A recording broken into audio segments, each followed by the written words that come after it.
but I know it's not true. Hello friends, welcome to my channel. আশা করছি সবাই অনেক ভালো আছেন। হ্যাঁ, আমি আজকে আপনাদেরকে ছোট্ট একটু ট্রিক্স দেখাবো। হয়তো অনেকেই এটি চেষ্টা করছেন, কারণ আপনারা স্ন্যাপচ্যাটটা বিভিন্নজন বিভিন্নভাবে ইউজ করেন। অনেকেরই পাবলিক প্রোফাইল আছে এবং নিজস্ব, তাদের জন্য আজকের ভিডিওটা আসলে বেশি ইফেক্টিভ হতে যাচ্ছে। কারণ আমি যে জিনিসটা দেখাবো এটি হচ্ছে যে কীভাবে স্ন্যাপে ছবি তুললে সরাসরি সেটা আপনাদের স্টোরে গিয়ে জমা হবে। এই প্রবলেমটা অনেকেই ফেস করছেন, স্ন্যাপে ছবি তুলছেন বাট সেটা তাদের স্টোরে গিয়ে জমা হচ্ছে না। তো আজকের ভিডিওটি মূলত তাদের জন্যই, যারা স্ন্যাপে ছবি তুলবে এবং সরাসরি সেটি তাদের স্টোরে গিয়ে যেন জমা হয়। তাহলে চলুন দেখা যাক। এর জন্য আমাদেরকে প্রথমে যেটি করতে হবে, আমাদের যেই রিয়েল স্ন্যাপচ্যাট অ্যাকাউন্ট যেটি আছে, যেটিতে আমরা ছবি তুলব এবং যেন সেটি অবশ্যই স্টোরে জমা হয়, আমরা সেই অ্যাকাউন্টের মধ্যে প্রবেশ করব। আমি জাস্ট আপনাদেরকে ডেমো একটি দেখাচ্ছি। এটি আমার কোনো রিয়েল কোনো অ্যাকাউন্ট নয়, আমি জাস্ট আপনাদেরকে দেখানোর জন্য।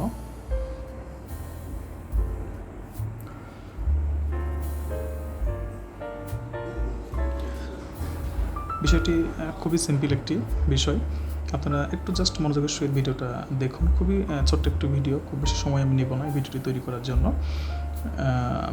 আমি দেখাবো জাস্ট একটি সেটিং, যেটা চেঞ্জ করলে এই কাজটা আসলে হয়ে যাবে। তাহলে আমরা একটু প্র্যাকটিক্যালি দেখি যে কি হচ্ছে।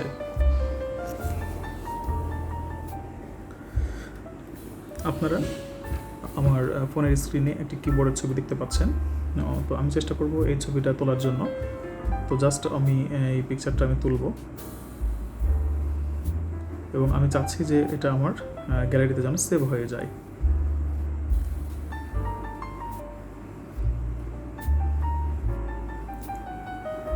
তো দেখুন, এখানে সেভ হওয়ার কোনো অপশন নেই। আমরা জাস্ট ছবি তুলেছি। চলুন একটু গ্যালারিতে গিয়ে দেখে আসি যে আসলে পিকচারটি আমাদের সেখানে সেভ হয়ে গেছে কিনা। আমি আমার গ্যালারিটা ওপেন করছি।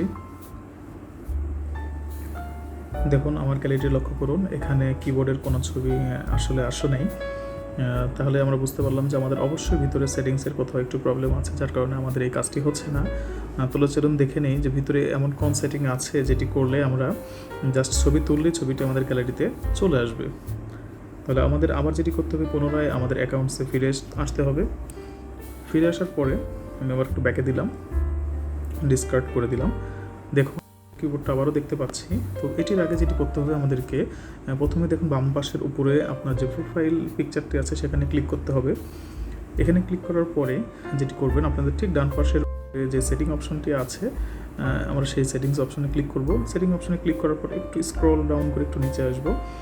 একটু আসার পরে দেখুন এখানে লেখা আছে মেমোরাইজ। একটু লক্ষ্য করুন, দেখুন লেখা আছে মেমোরাইজ। আমি জাস্ট একটু হাত দিয়ে আছি, দেখুন একটু কালারটা ডিসকালার হয়ে যাচ্ছে, মেমোরাইজ। তো জাস্ট এই মেমোরাইজে ক্লিক করব। মেমোরাইজে ক্লিক করার পরে আপনার ইন্টারফেসটি এরকম আসবে। এরপরে দেখুন এখান থেকে উপরে নিচ থেকে নিচে লেখা আছে, দেখেন সেভ বাটন। হ্যাঁ, আমরা জাস্ট সেভ বাটন এটির উপরে এবং তার ডান পাশে দেখুন মেমোরাইজ লেখা আছে। আমরা জাস্ট সেভ বাটনের উপরে ক্লিক করব। সেভ বাটনের উপরে ক্লিক করার পরে দেখুন এখানে 3টা অপশন আছে। হ্যাঁ, প্রথমে memorize and camera roll only. তো আমরা যেটি করব, আমরা 2 নম্বর যে সেকশনটি আছে আমরা জাস্ট সেটা সিলেক্ট করে দেবো। এখানে লেখা আছে memorize and camera roll. Just আমি এটা সিলেক্ট করে দিলাম। আমি আবারও ব্যাকে চলে যাব। আমি আরেকবার চেক করে দেখি যেটা সেভ হয় নাই। না হওয়ার কারণটা তো বুঝতে পারছি না, একটু দেখি।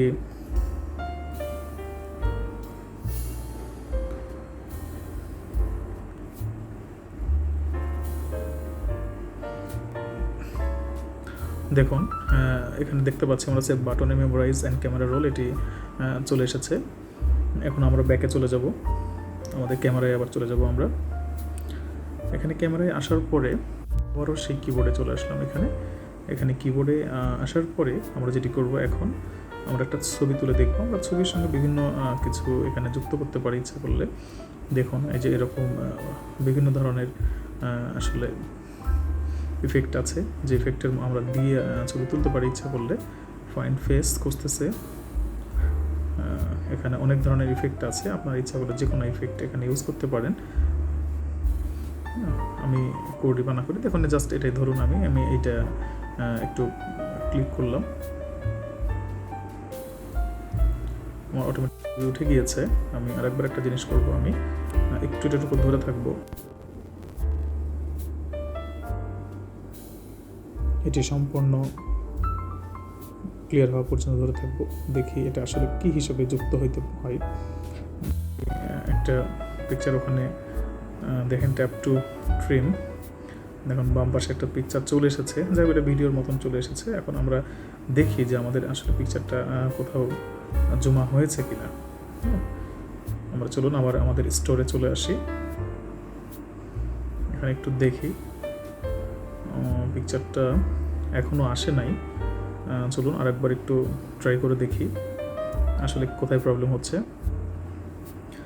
হ্যাঁ, আমি জাস্ট একটা জিনিস করতে ভুলে গিয়েছিলাম। চলুন আমরা পুনরায় এখানে চলে আসি।